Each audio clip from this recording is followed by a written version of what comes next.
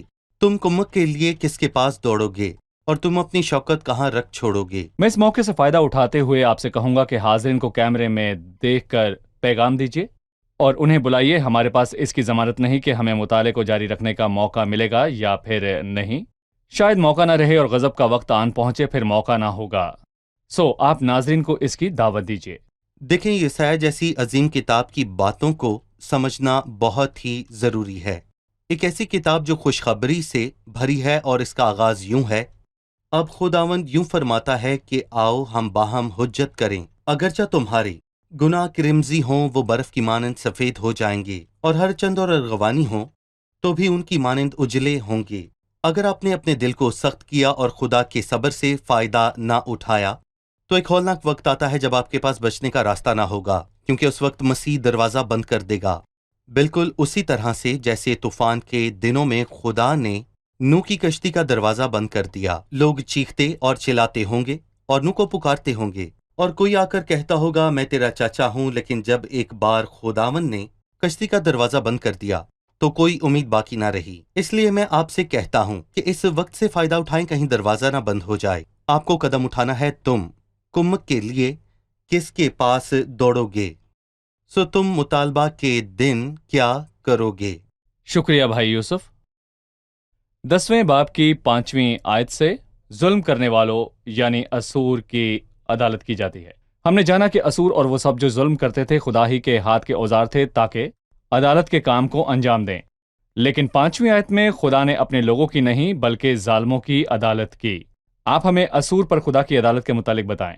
خدا نے اسور کو عدالت کی خاطر استعمال کیا، اور اس کے بعد اس نے 2 قبیلوں کی عدالت کے لیے نبوکت نظر کو استعمال کیا، اور ہم اس کتاب کا مطالعہ کرتے ہوئے دیکھیں گے کہ بابل کی عدالت ہولناک ہے، کیونکہ وہاں پر تباہی برپا ہوئی۔ سو خدا لوگوں کو ہی لوگوں کو سزا دینے کے لیے استعمال کرتا ہے، اور جو لوگ ان حدود کو پار کرتے ہیں وہ بھول جاتے ہیں کہ وہ خدا کے ہاتھ کے اوزار ہیں۔ تو اسور یعنی میرے ہاتھ کے قہر کے عصا پر افسوس جو لٹ اس کے ہاتھ میں ہے۔ سو میرے قہر کا ہتھیار ہے، میں اسے ایک ریاکار قوم میں بھیجوں گا، اور ان لوگوں کی محافظت میں جن لوگوں پر میرا قہر ہے میں اسے حکم قطن دوں گا، لیکن اس کا یہ خیال نہیں ہے۔ اس نے سوچا اس نے لوگوں کو اپنی قوت سے مارا، اور وہ بھول گیا کہ خدا اسے استعمال کر رہا ہے، اور ایسا ہمیں انفرادی طور پر دیکھنے کو ملتا ہے۔ اور ہمیں سمئی بن جرا کا قصہ یاد ہے جس نے داؤد پر لعنت کی، اور داؤد نے اسے قبول کیا۔ اور ابیشائی نے اس سے کہا کہ جو لعنت کر رہا ہے، خداوند نے اس سے کہا کہ داؤد پر لعنت کر، میں حاضر ہوں، کیونکہ مجھ سے خطا ہوئی۔ داؤد نے سمجھا، خود کو پیش کیا اور حلیم بنا۔ پر سمائی بن جرا کا کیا ہوا؟ اس کا انجام ہولناک ہوا، کیونکہ داؤد نے سلیمان کو مرتے ہوئے یہ کہا کہ اس نے اس پر بڑی لعنت کی اور اس نے اپنا دفاع نہ کیا، کیونکہ ایسا اس کی مصیبت اور اس کی حلیمی کے دنوں میں ہوا۔ سو تو اپنی حکمت سے کام لینا اور اس کے سفید سر کو قبر میں سلامتی سے اترنے نہ دینا، اور بے شک وہ چین کی موت نہ مرا۔ اور جب خدا کسی قوم یا پھر کسی شخص کو اپنے لوگوں یا مقدسوں کو تعذیب کرنے کے لیے استعمال کرتا ہے تو اسے علم ہونا چاہیے کہ وہ فقط وسیلہ ہے اور اسے حدود سے تجاوز نہیں کرنا، اور اگر وہ بھول چکا ہے تو خدا اسے یاد دلانے کی صلاحیت اور قوت رکھتا ہے۔ صحیح۔ سو خداوند نے اسور کی عدالت کی، جسے اس نے عدالت کے لیے استعمال کیا، کیونکہ ان کو لگا کہ یہ سب کچھ انہوں نے اپنی قوم کے دم پر کیا۔ بھائی یوسف 20ویں آیت سے بقیے کی بات کی گئی، اور اس وقت یوں ہوگا کہ وہ جو بنی اسرائیل میں باقی رہ جائیں گے اور یعقوب کے گھرانے میں بچ رہیں گے، اس پر جس نے ان کو مارا پھر تکیہ نہ کریں گے، بلکہ خداوند اسرائیل کے قدوس پر سچے دل سے توکل کریں گے۔ ایک بقیہ یعنی یعقوب کا بقیہ خدا قادر کی طرف پھرے گا، کیونکہ اے اسرائیل، اگرچہ تیرے لوگ سمندر کی ریت کی مانند ہوں تو بھی صرف ان کا ایک بقیہ واپس آئے گا، اور بربادی پورے عدل سے مقرر ہو چکی ہے، کیونکہ خداوند رب الافواج مقررہ بربادی تمام روئے زمین پر ظاہر کرے گا۔ بقیہ کی طرف بات کی گئی۔ بھائی یوسف جی، بھائی یوسف، آپ مجھے قوم کی اور اسور کی عدالت کے بعد اس بقیے کی متعلق بتائیں جسے بچا لیا گیا۔ خدا ہمیشہ ایک بقیے کو قائم رکھتا ہے، وجہ اس کا فضل کامل ہے۔ وہ عدالت کرتا اور راستی سے کرتا ہے، لیکن اس کے باوجود خداوند اپنے بقیہ کو اپنے فضل کے وسیلے بچا لیتا ہے۔ مثلا جب ایلیا نے کہا کہ ایک میں ہی اکیلا بچ رہا ہوں، خداوند نے اسے کہا نہیں ایلیا، ایک تو ہی اکیلا نہیں، تو بھی میں اسرائیل سے 7,000 اپنے لیے رکھ چھوڑوں گا، یعنی وہ گھٹنے جو بال کے آگے نہیں جھکے۔ اور آج بھی فضل سے برگزیدہ ہونے والے ابھی کچھ باقی ہیں۔ یہاں وہ کہتا ہے کہ اسرائیل کا شمار سمندر کے کنارے کی مانی تھا، اور یہی خدا کا ابراہیم سے وعدہ تھا، لیکن فقط ایک چھوٹا سا بقیہ ہی بچایا جائے گا۔ سو پالوس رسول نے اسی آیت کا حوالہ رومیو کے 9ویں باب کی 27ویں آیت میں واضح طور پر دیا کہ گو بنی اسرائیل کا شمار سمندر کی ریت کے برابر ہو تو بھی ان میں سے تھوڑے ہی بچیں گے۔ خداوند ہمیشہ ایک بقیہ بچاتا ہے، اس لیے نہیں کہ وہ حقدار ہیں۔ عدالت حق سے ہے، لیکن بقیہ فضل سے ہے، اور ہم خدا کا شکر ادا کرتے ہیں کہ وہ فضل کے وسیلے ہم جیسے اور ترسوس کے ساؤل جیسے اور اس شریر قوم جیسے لوگوں کو قبول کر لیتا ہے، اور خداوند ہمیشہ ہم جیسے لوگوں کے لیے راہ نکال لیتا ہے۔ اور نو بھی خداوند کے فضل سے بچایا گیا اور خدا کی نظر میں مقبول ٹھہرا۔ صحیح، خداوند آپ کو برکت دے۔ اب ہم حاضرین سے ان کا سوال جانتے ہیں۔ ہم نے سنا کہ خدا فضل کے وسیلے بقیے کو قائم رکھتا ہے، لیکن ہم خدا کی عدالت کو نہیں بھول سکتے۔ وہ 22ویں آیت میں کہتا ہے اور بربادی پورے عدل سے مقرر ہو چکی ہے۔ کیا خدا کا عدل اس کے فضل کے خلاف ہے؟ جی، کیا خدا کا عدل اس کے فضل کے خلاف ہے؟ خدا عدل کرتا ہے، خدا فضل سے بھرا ہے، اور جب وہ عدل کرتا ہے تو ہمیشہ انصاف کرتا ہے۔ بہت سے لوگ خدا کے مکر یا خدا کی ناانصافی سے ڈرتے ہیں، لیکن خدا ہرگز ناانصافی یا مکر کرنے والا نہیں۔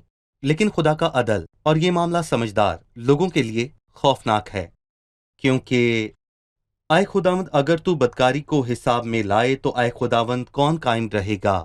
اور اگر خدا مجھ میں کوئی غلطی تلاش کرنا چاہے تو کیا نہ ملے گی؟ ایک نہیں بلکہ کروڑوں ملیں گی۔ اگر وہ میری عدالت کرے تو راستی سے کرے گا، اگر وہ مجھے نجات دینا چاہے تو فضل سے نجات دے گا۔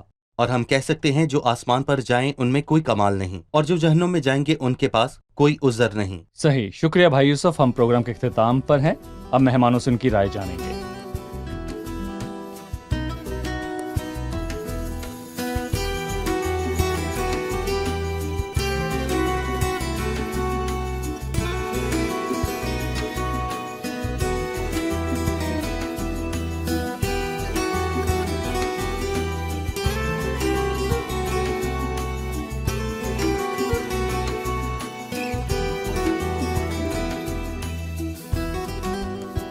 ہم نے آج کی قسط میں خدا کے غضب کی 4 وجوہات کو جانا، جس سے پہلے بات ہوئی خدا کی بخشش ہے۔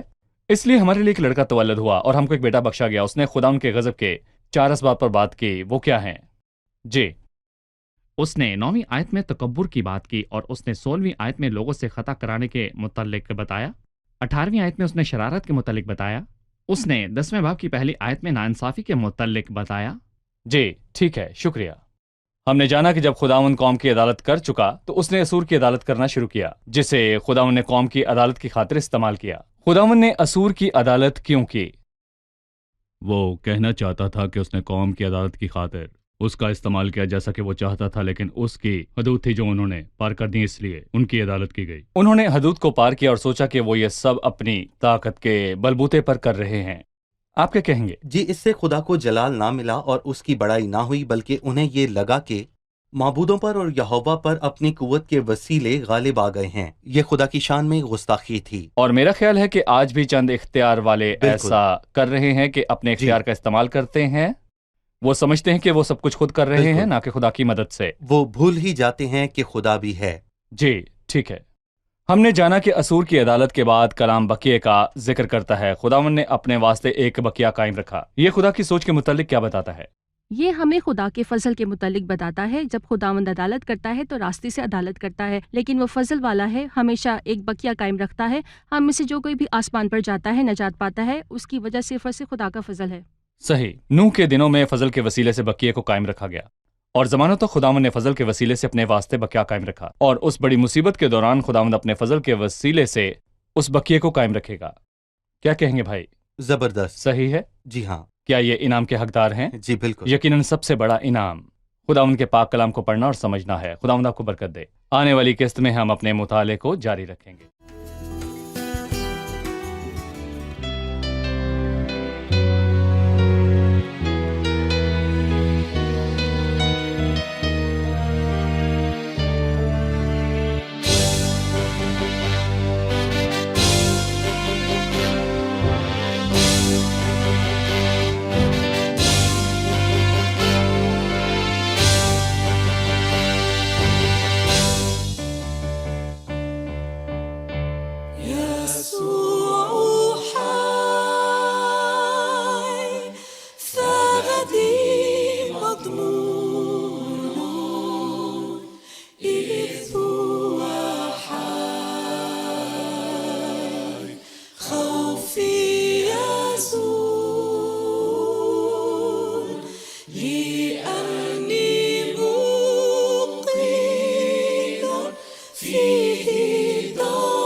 تیرا کلام رہے گا قائم، پہاڑ جب نہ رہے خدایا، تیرے منہ کی ایک بات بھی ٹلے گی نہ، چاہے کچھ بھی ہو۔